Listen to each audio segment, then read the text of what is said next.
everyone! Welcome back to Story Hive. If you love diving into amazing tales, crazy confessions, and heartwarming moments from Reddit, you're in the right place. Don't forget to hit that subscribe button and ring the bell so you never miss an update. Let's jump into today's story. Parents secretly used my credit card to book a $115,000 Europe trip for my golden child sister, so I reported it as fraud. I never thought I'd be writing a post like this, but here I am still in shock and disbelief over what my parents have done. I'm Alex 28M, and I have a younger sister, Emma 22F, who just graduated from college. Our parents have always been, let's say, interesting in their approach to parenting, but this latest stunt has left. To give you some context, I've always been the responsible one in the family.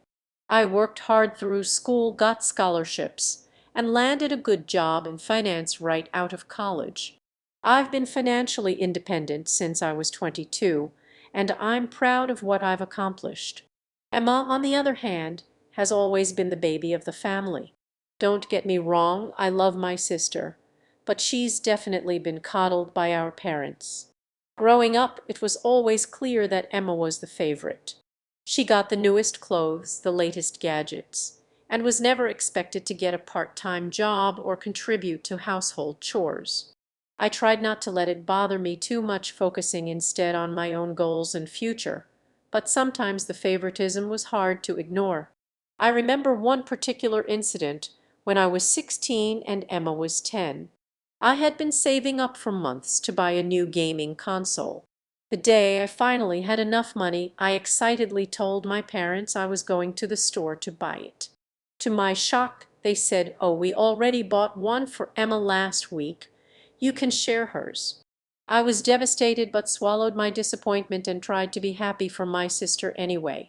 Fast forward to the present, Emma just graduated with a degree in communications. I'm genuinely proud of her.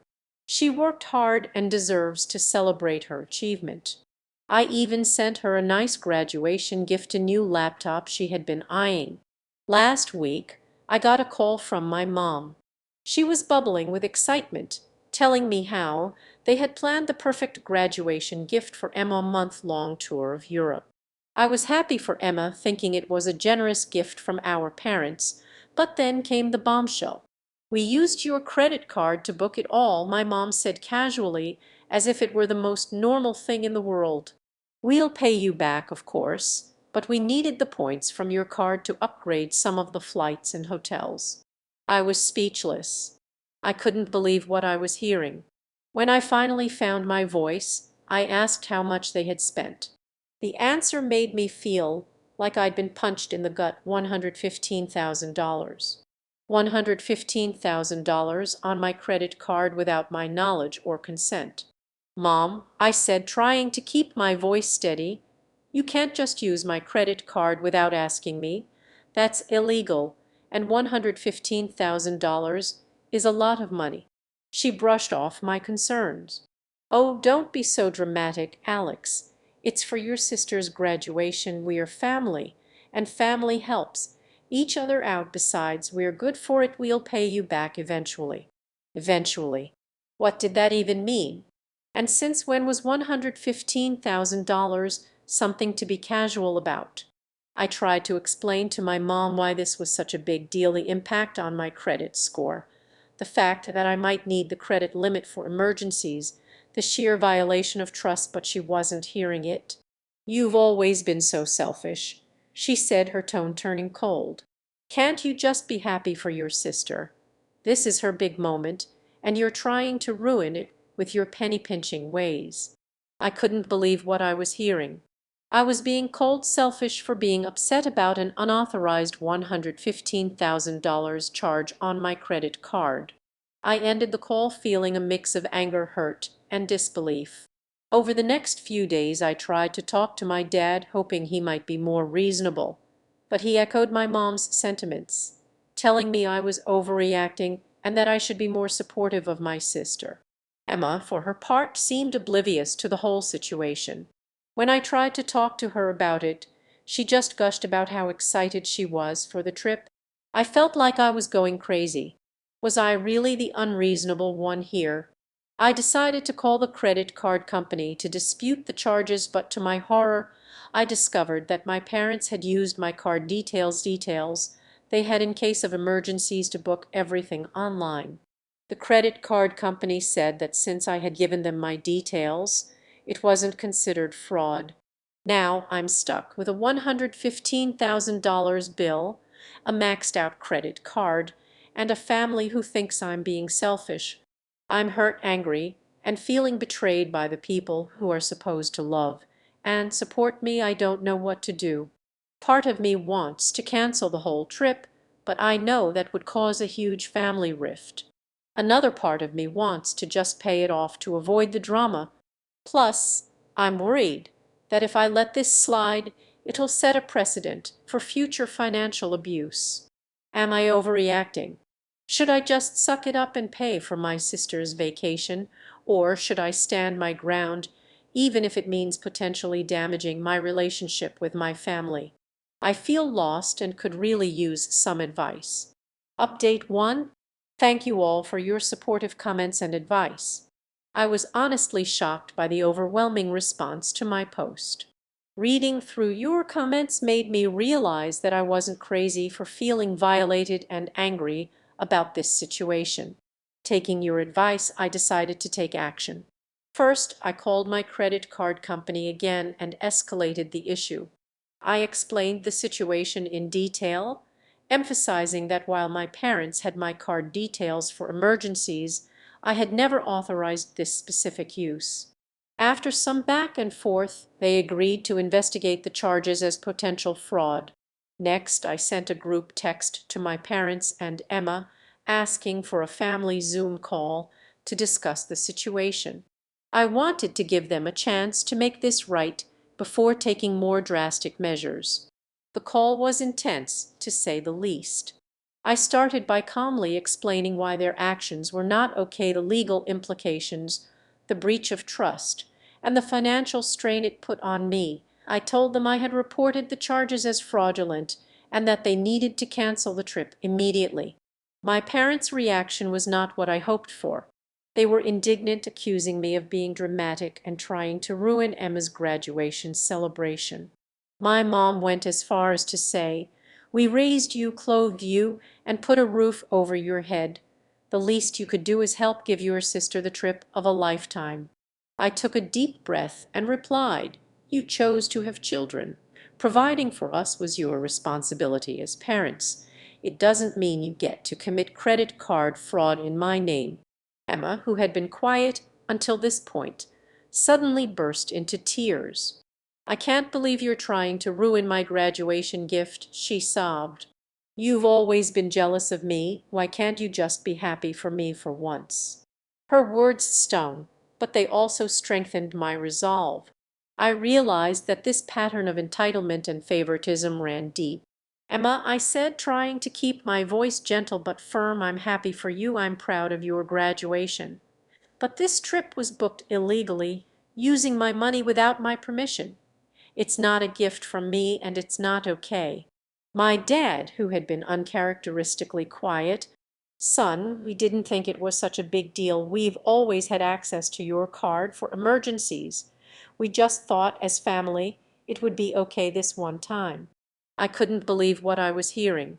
"Dad, $115,000 is not a small amount, and this was not an emergency. You can't just decide to spend my money without asking me." The call ended with my parents angry, Emma in tears, and me feeling drained but resolute. They refused to cancel the trip. After the call, I took the next step. I contacted a lawyer friend of mine and explained the situation. He advised me that what my parents did was indeed illegal and that I had grounds for legal action if I chose to pursue it. I also went to the police station and filed a report about the unauthorized use of my credit card. The officer I spoke to was sympathetic and took down all the details. He warned me that pursuing charges would likely cause a major rift in my family, but also assured me that I was well within my rights to do so. I'm still torn about what to do next. On one hand, I love my family, and the thought of taking legal action against them makes me feel sick. On the other hand, their behavior is unacceptable, and I'm worried that if I don't take a strong stand now, this kind of thing might happen again in the future.